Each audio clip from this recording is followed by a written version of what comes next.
Добре дојдовте во темата на неделата на Слободна Европа. Во следниве минути, преку нашиот видео избор, ви го презентираме и светот на Македонија.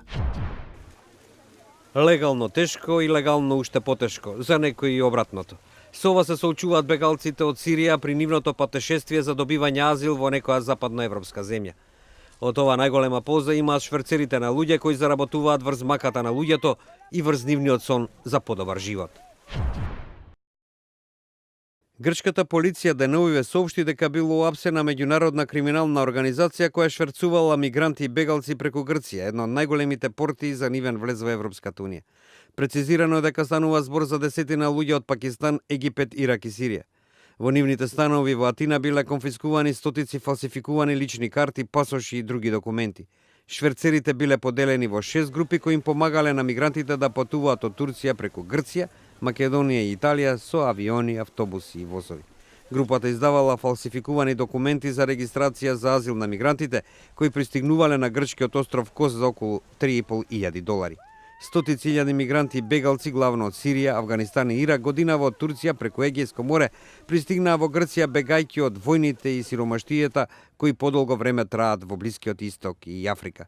Грчкиот премиер Алексис Ципрас изјави дека справувањето со мигрантите ќе биде главен приоритет на неговата нова влада. Тоа според експертите нема да биде воопшто лесна работа, со оглед на проценките дека неколку милиони луѓе се во бегалски кампови во соседните земји на со војна зафатената Сирија, каде што доаѓаат во контакт со шверцерски групи кои го организираат нивниот пренос и им обезбедуваат логистика на патот до посакуваната дестинација, богатите западноевропски земји. Амира и нејзиниот сопруг, заедно со нивните 4 деца, веќе 3 години живеат во бегалски камп во долината Бека, главно од хуманитарната помош обезбедена преку Обединетите нации.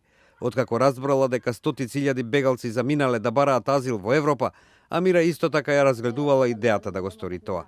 Ваквиот чекор е можен или со дозвола од Обединетите нации или илегално преку шверцери на луѓе. Таа неколку пати има пробано да замине во Европа преку легални канали, но не успеала. Се обидов да аплицирам за азило со Обединетите нации, но од таму ми рекоа дека не можам. Од нив зависи кое семејство може да бара азил и во која земја, вели Амира.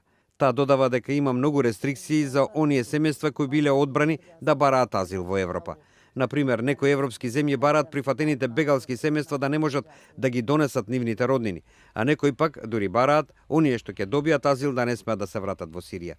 Страшно е што не ќе можам долго време да се вратам во Сирија. Никогаш тоа нема да можам да си го простам, вели Амира. Таа додава дека се плаши да замине на пат до Европа преку шверцерските канали. Патот не е безбеден. Понекогаш кога временските прилики не се добри, шверцерите барале од луѓето да ги напуштат брочињата насред море. Не сакам на таков начин да го ризикувам животот на моите ќерки. Амира вели дека не знае што сега да направи, дали и натаму да чека можноста да биде избрана за азил во Европа. Нејзина последна надежа е сириската криза да заврши што е можно побрзо за да се врати дома. Инаку мигрантите и бегалците откако ќе стигнат на копно главно со возови се префрлаат преку балканските земји. Сепак границите, поради тоа што мигрантите сакаат да го избегнат регистрирањето, главно ги преминуваат илегално преку тајни премини кои ги користат шверцерите. Многумина од нив сакаат да бидат регистрирани само кога ќе стигнат на нивната крајна дестинација.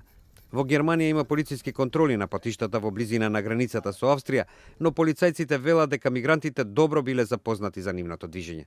Тие што се регистрирани во Германија веднаш се ослободуваат од документите. Постојано во шумите наоѓаме расфрлани листови со нивна регистрација, вели портпаролот на полицијата во Долна Баварија Михаел Емер. Ваквиот бран без преседан представува тест за лимитите на можностите и на добрата волја да им се обезбеди за солништа на бегалците.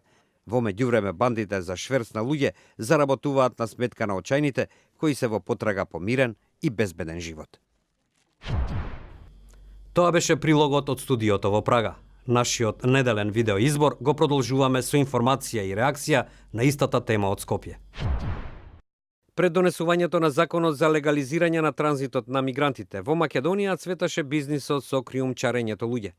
Сепак ова појава се уште не е искоренета. Криумчарите сега најчесто се представуваат како водичи, но наместо да ги носат низ утврдената рута, им наплаќаат поскапо за тајни патишта. Надежта за подобро иднина на мигрантите во западноевропските земји е добар бизнис за дел од населението низ Балканската рута. Од криумчари и трговци со луѓе до препродавачи на храна и основни намирници кои мигрантите ги добиваат по екстремно високи цени. Ни Македонија не е имуна на таквата слика. Дел од жртвите на оваа појава се најчесто луѓе кои не познаваат друг јазик освен мајчиниот и веруваат дека криумчарите се луѓе кои што им нудат помош, а не дека ја злоупотребуваат нивната мака со што им наплаќаат за услуга која не чини пари. Седиштето на криумчарите во Македонија се пограничните села Лујане и Ваксинце, кои се наоѓаат во северниот дел на земјата. Пред носењето на законот за азил, криумчарите има добро развиен синџир, па во една голема полициска акција летово во Ваксинце беа претресени десетина куќи и пронајдени 130 мигранти. Граѓанските активисти сметаат дека со легализирањето на транзитот на мигрантите бројот на криумчари е намален, но оваа појава не е искоренета. Неодамна камерата на Радио Слободна Европа при посета на Лујане забележа див камп со стотина мигранти од Авганистан. Координаторката на граѓанските активисти од Табановце, Александра Давидковска, стравува од тие мигранти се измамени. Тоа што го имаме приметено и на Табановце, значи имаме неколку веќе лица познати кои што поменуваат таму. Значи тоа се авганистанци криумчари кои што водичи, како сакате наречете ги, кои што ги носат групите директно, значи тука, наместо да ги носат према српска граница кој што 500 метри од станицата, значи. Скопскиот суд во изминатава година решил 60 предмети кои се однесуваат на кривичното дело криумчарење мигранти. Односно, до крајот на минатиот месец, 58 луѓе беа осудени на казна затвор. Дел од нив се само превозници, додека за дел од нив биле водени и неколку предмети во кои се сомнечат за организиран криминал. Неодамна роднините на дел од осудените побараа нивно ослободување, особено на приведените превозници по легализирањето на транспортот на бегалци и мигранти низ земјава.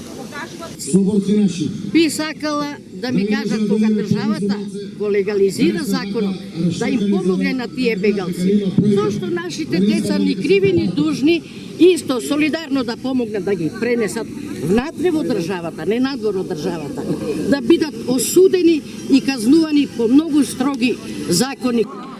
Криумчарскиот синџир започнува уште во Турција, од каде што криумчарите им обезбедуваат превоз на мигрантите до најблиските грчки острови. Дел од нив се луѓе кои ги напуштиле камповите по своја волја или присилно, велат мигрантите со кои разговаравме во Табановце.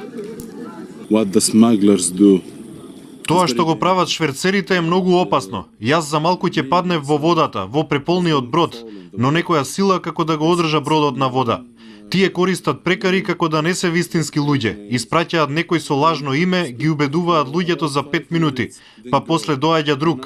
Вака функционира тоа во Турција. Патот до некоја од западноевропските земји ги чини најмалку 3000 евра. Плаќаат за некој да ги превезе до македонско-грчка граница, каде се воспристигнуваат до Табановце, оттаму за дел од нив патот води пеш директно во Србија. А за жртвите на криумчарите, тој пат скршнува преку Лујане и Ваксинце и ги чини уште најмалку 500 евра и дополнителни 4 километри пешачење. И тоа беше се во овој видеоизбор во кој ви го презентираме светот на Македонија. Следете не повторно на slobodnaevropa.mk и наредната недела.